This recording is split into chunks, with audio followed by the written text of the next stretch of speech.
Gymnosperm, gymnosperm तो सबसे प्यारे लगते हैं। क्यों? वेकेशन पे जाना मिलता है ना। अब जो लोग हिली एरिया में रह रहे हैं उनका तो एक्सेप्शन है, दे आर लकी, है ना। हम जैसे लोग जो दिल्ली में रहते हैं, हमें तो वेकेशन पे जाना है कश्मीर, हिमाचल, और हमें ये बढ़िया बढ़िया पेड़ देखने हैं। तो जिम्नोस्पर्म्स क्या होता है, बड़े बड़े पाइन ट्रीज, जायंट सिकोया, ये सारे बड़े, साइकस तो आजकल दिल्ली में भी आ गया है, तो साइकस के लिए मैं इतनी एक्साइटेड नहीं हूँ, लेकिन हाँ पाइन ट्रीज, पाइन कोन, जायंट सिकोया, इन सब के लिए हूँ। एक और है गिंको, जो लिविंग फॉसिल है। तो ये सारे हैं। अब इनके पास जिम्नोस्पर्म्स जो होते हैं, हाँ सबसे पहले जिम्नोस्पर्म्स के बारे में क्या है कि gymno means naked, स्पर्मा means seed. तो इनके पास होते हैं नेकेड सीड्स, नेकेड सीड्स होते हैं इनके पास। नेकेड सीड्स का मतलब क्या है बच्चे, कि इनके जो सीड्स होते हैं they are not enclosed by ovary wall. तो इनके पास कोई फ्रूट्स नहीं होते, सिर्फ सीड्स आए हैं, लेकिन अभी भी वो सीड्स भी नेकेड हैं। ठीक है बच्चे। वेस्कुलर सिस्टम तो टेरिडोफाइट में अभी आ गए थे, तो इनके पास भी होंगे vascular system. True root, stem, leaf तो इनके पास आ ही चुकी है। तो इनके पास क्या आ गए, इनके पास सीड्स आ गए। इनके पास होते हैं ऐसे कोन्स जो हेल्प करते हैं रिप्रोडक्शन में। मेल कौन अलग होते हैं, फीमेल कॉन्स अलग होते हैं। कभी कभी एक में ही मेल और फीमेल कॉन दोनों होंगे, यानी कि मोनोशियस पौधा होगा, बाइसेक्सुअल पौधा होगा, या कुछ कुछ डायशियस, यानी कि अलग अलग में मेल पौधा अलग है, फीमेल पौधा अलग। Gymnosperma, gymnos means naked, sperma means seed. Dominant stage इनके अंदर स्पोरोफाइट होती है, स्पोरोफाइट मतलब diploid. Their seeds are not enclosed by ovary wall, ये मैं बता चुकी हूँ। इनके पास सीड प्रेजेंट होते हैं, नेकेड होते हैं। फ्लावर और फ्रूट अभी तक एब्सेंट हैं। इनके अंदर श्रब्स और टॉल ट्रीज आ जाते हैं। ये देखो नेकेड सीड्स कैसे होते हैं, इनके साइकस के नेकेड सीड्स हैं ये। अच्छा, जो यहाँ पे हमको पढ़ना है that is Pinus and cycas. Pinus मतलब जो हमारे पाइन ट्रीज होते हैं वो मोनोशियस प्लांट्स होते हैं। मोनोशियस मतलब उनके एक ही पौधे में आपको ये मेल कोन्स भी दिख रहे हैं और फीमेल कोन्स भी दिख रहे हैं। वेयर एज जो साइकस होता है, साइकस जो है वो डायोशियस होता है। डायोशियस मतलब उसके आपको एक ही पौधे में दोनों नहीं दिखेंगे, उसमें मेल अलग दिखेगा, फीमेल अलग दिखेगा आपको। ठीक है, दिख नहीं रहा मेल कोन, अलग कलर यूज करती हूँ, ये भी नहीं दिख रहा।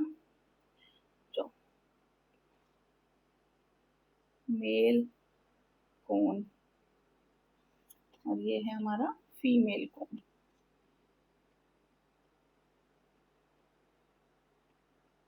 ठीक है, ये है हमारा फीमेल और ये हमारा है मेल।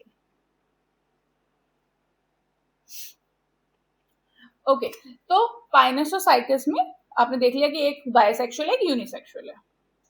दोनों में डिफरेंस कर लेते हैं, बहुत इंपॉर्टेंट है। पाइनस जो होते हैं वो ब्रांच्ड स्टेम होती हैं, साइकस की अनब्रांच स्टेम होती है। इसकी जो लीफ होती है वो सिंपल लीव्स होती है, इनकी पिन्नेटली कंपाउंड लीफ होती है। पिन्नेटली कंपाउंड मॉर्फोलॉजी में हम पढ़ेंगे, मतलब एक ही लीफ है लेकिन उसमें छोटी छोटी लीफलेट्स आ गई है। ठीक है, पाइनस की जो रूट्स होती है वो टैप रूट्स होती है। टैप रूट नॉर्मल रूट होती है हमारी, उसके अंदर फंगल एसोसिएशन होता है। जो हमने फंजाई के केस में पढ़ा था कि हायर प्लांट्स के साथ फंगल एसोसिएशन होता है तो माइकोराइजा बना लेता है, तो वही माइकोराइजा बनता है यहाँ पे। वेयर एज साइकस में टैप रूट होती है, लेकिन साइनोबैक्टीरिया नाइट्रोफिक्सोशन के लिए उसके साथ म्यूचुअल एसोसिएशन बनाता है, जिसकी वजह से जो उनकी रूट होती है वो स्वोलन हो जाती है, कोलेरॉइड रूट्स बन जाती है।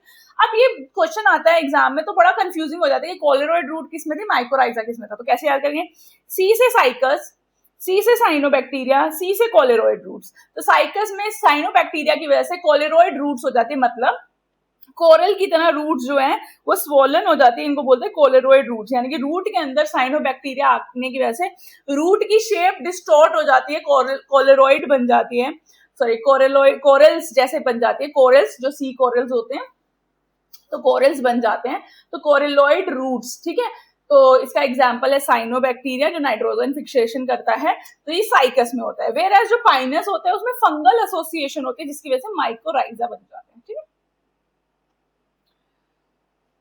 अब आते हैं कॉनिफर्स और अडेप्टेड। ऑब्वियसली अब हिली एरिया पे जो हमारे पाइन ट्रीज होते हैं उनमें अडेप्टेशंस तो होगी क्योंकि वो हिली एरिया पे है, और हिली एरिया में क्या होता है, हिली एरिया में बर्फ गिरती है, एक्सट्रीम कंडीशंस होती हैं, उसको विदस्टैंड कैसे किया जाए, तो उस हिली एरिया में एक्सट्रीम कंडीशन को टॉलरेट करने के लिए, एनवायरमेंटल कंडीशन को टॉलरेट करने के लिए इनके अंदर क्या होता है, अडेप्टेशन होती है। अडेप्टेशन क्या है कि इनकी जो बॉडी होती है वो ट्रायंगुलर बन जाती है, ताकि जैसे स्नोफॉल हो तो वो साइड से नीचे स्लिप होती जाए। इनकी जो लीव्स होती है वो ऐसे बड़ी पाम वाली नहीं हो के नीडल लाइक हो जाती है, ताकि सरफेस एरिया कम हो वाटर लॉस के लिए। इनके ऊपर वैक्सी कोटिंग, पतली नहीं थिक क्यूटिकल्स आ जाते हैं ताकि more and more water loss ना हो, और इनके स्टोमेटा भी संकन हो जाते हैं, श्रिंक हो जाते हैं अगेन, कि वो एक्सपोज ना हो और वाटर लॉस कम। क्यों? क्योंकि ये हिली एरिया पे है, तो ये हिमालय के पास बिल्कुल ऊपर से सन एकदम सीधा पड़ रहा है और ट्रीज ही है, कोई कुछ बचाने को है ही नहीं, तो वाटर लॉस ज्यादा होगा, तो इसलिए उन्होंने अपने अंदर खुद ही अडेप्टेशंस कर लिया। ठीक है, क्वेश्चन आया था 2017 में, मिसमैच बताना है, यानी कि गलत बताना है। मुझे क्यों लग रहा है पहला ही गलत है। पाइनस जो होते हैं वो दो अलग अलग पौधों में नहीं होता, मोनोशियस होते हैं, मतलब एक ही पौधे में मेल फीमेल है। साइकस डायोशियस होता है, Salvinia heterosporous, Salvinia and Selaginella, और इक्विसेटम और बाकी के टेरिडोफाइट्स होमोस्पोरस। ठीक है बच्चे, 2016 में एक क्वेश्चन आया है, सिलेक्ट द करेक्ट स्टेटमेंट, सही स्टेटमेंट बताना है आपको, विच मीन्स कि 3 गलत है 1 ठीक है। Gymnosperms are both homosporous and heterosporous. Spores किसमें थे? टेरिडोफाइट्स में। इसमें तो कौन थे? Salvinia, ginkgo and pinus are all gymnosperms. Salvinia तो पत्ते वाला था, fern, pteridophyte. Sequoia is one of the largest tree, ठीक है। Leaves of gymnosperms are not well adapted to extreme of the climate. अरे वेल अडेप्टेड, अडेप्टेड है वो, तो आंसर इज सी, सिकोया। अब जिम्नोस्पर्म्स को अगर हम ध्यान से देखें बच्चे, तो जिम्नोस्पर्म में जो डोमिनेंट स्टेज होती है वो स्पोरोफाइट होती है। अब जिम्नोस्पर्म जो होती है उसमें डोमिनेंट स्टेज जो होती है वो होती है स्पोरोफाइट, ठीक है, यानी कि स्पोर प्रोड्यूसिंग स्ट्रक्चर होते हैं। अब स्पोर्स क्या होते हैं? मेगास्पोर्स या माइक्रोस्पोर्स। मेगास्पोर्स फीमेल कोन्स में प्रोड्यूस होते हैं और माइक्रोस्पोर मेल कोन में प्रोड्यूस होते हैं। अगर आप इनके कोन को ध्यान से देखें तो मेल कोन और फीमेल कोन है। मेल कोन के अंदर हमारे ऑब्वियसली स्पोरेंजिया होंगे और उसके अंदर माइक्रोस्पोर्स होंगे, और फीमेल कोन के अंदर जो मेगास्पोरेंजिया उसके अंदर मेगास्पोर्स होंगे। तो मेल कोन को अगर हम ध्यान से देखें तो मेल कोन में माइक्रोस्पोरोफिल, माइक्रोस्पोरोफिल के अंदर माइक्रोस्पोर्स, माइक्रोस्पोरोफिल के अंदर माइक्रोस्पोरेंजिया, यानी कि ये माइक्रोस्पोरोफिल, ये माइक्रोस्पोरेंजिया, इसके अंदर माइक्रोस्पोर्स, माइक्रोस्पोर्स से बनते हैं मेल गमीट्स, मेल गमीटोफाइट, फिर मेल गमीट। ऐसे ही फीमेल से female cone, megasporophyll, megasporangia, megaspores, megaspore से फीमेल गमीटोफाइट, फीमेल गमीट। अब ये बहुत खतरनाक दिख रहा है बट इतना है नहीं। क्या है? Male cone, female cone. Male cone और फीमेल कोन से क्या बने? पोलन ग्रेन्स और फीमेल से बने एग। पोलन ग्रेन और एग का फर्टिलाइजेशन हुआ, जाइगोट बना, एम्ब्रियो आया। मैं बताना चाह रही हूँ कि बस इतना है, याद करने के लिए थोड़ा डिफिकल्ट है। मेल कौन में था? Microsporophyll, microsporangia, microspores. माइक्रोस्पोर में मियोसिस हुआ तो मेल गमीट बने, यानी कि पोलन ग्रेन्स बने। पोलन ग्रेन्स पॉलिनेशन से कहीं पे पहुंचे।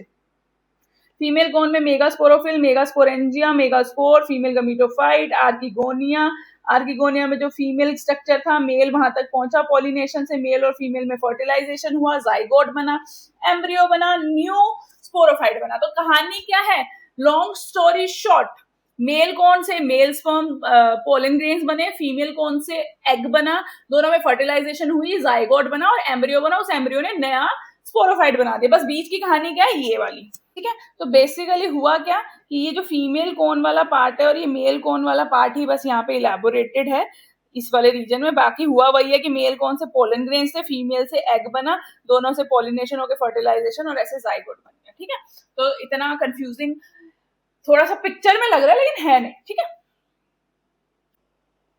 हाँ, तो बच्चे इस क्वेश्चन में बहुत ध्यान से देखेंगे कि which of the following statement is incorrect about gymnosperm. तो हमें बताना है कि एक गलत है, बाकी 3 ठीक है। तो male and female gametophytes are free living, most of them have narrow leaf with thick cuticles, ठीक है।